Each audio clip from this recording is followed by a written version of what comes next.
Here we are, look at the City ground. Terrific place to come and watch football and to play as well.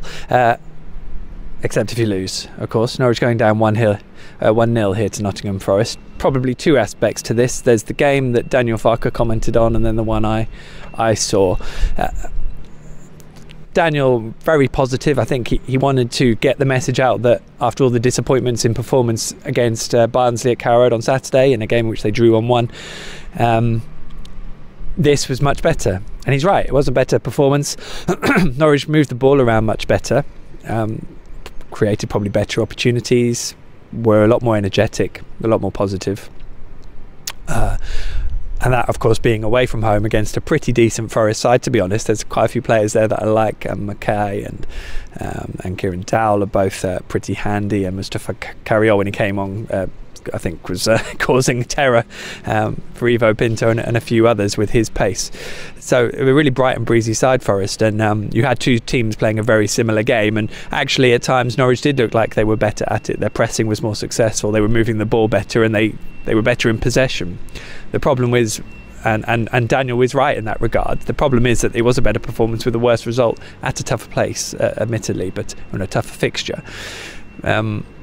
The problem you've got here is that Forest did create the better opportunities all game, and actually Norwich were reasonably toothless. There were a couple of half chances and maybe some nice opportunities, but the Forest keeper didn't have any real saves of note to make, and it looked quite toothless. And that's quite the issue, really, because that seems to be spreading into the team and becoming something that's a trend through a lot longer than the last week or two. And of course we're now dealing with a run of 5 league games without a win, 6 in all competitions, albeit the Arsenal game.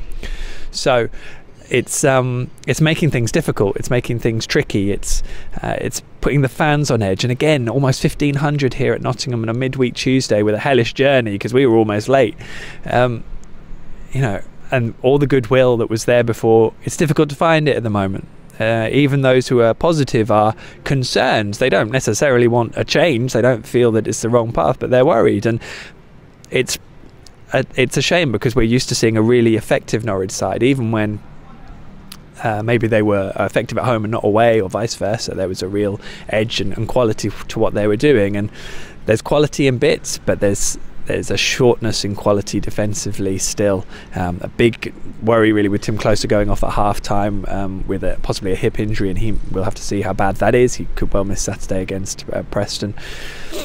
And just those key moments, they haven't quite got the quality, and those fine margins that we always talk about are costing Norwich in a way that they don't really seem to have the quality to control. And you start then reanalyzing how the rest of the season went and looking back at the unbeaten run in September and October and going, well, okay, actually they were playing quite similarly. It's just one moment of quality was getting them ahead, and from then on it's a different story defending a lead compared to when you aren't ahead and you're still conceding the odd chance, and you're relying on digging in and then a bit of fortune with it. So let's not beat around the bush. This is pretty tricky stuff at a point when so much change has happened, and there is a clear situation where Norwich have tried to cut their costs and their cloth accordingly.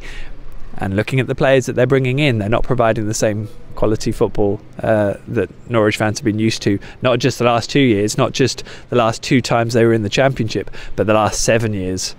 And when the best comparison is a completely different team coming back up through League One and then straight through the Championship, that's probably why actually most of the comparisons are going back to the early 2000s to the 2000s and all that time in the Championship, and people can see something a little bit more mediocre. And you only have to look at the Championship now to see that the grounds Norwich are losing on all of the promotion contenders, with a really tricky game at home on Saturday against Alec Neil, who will have a point to prove most definitely. So that was Nottingham Forest, a team on the up at the moment. I'm afraid we're looking at a Norwich team that's heading in the opposite direction, and as I tweeted at the full-time whistle, it might get worse before it gets better.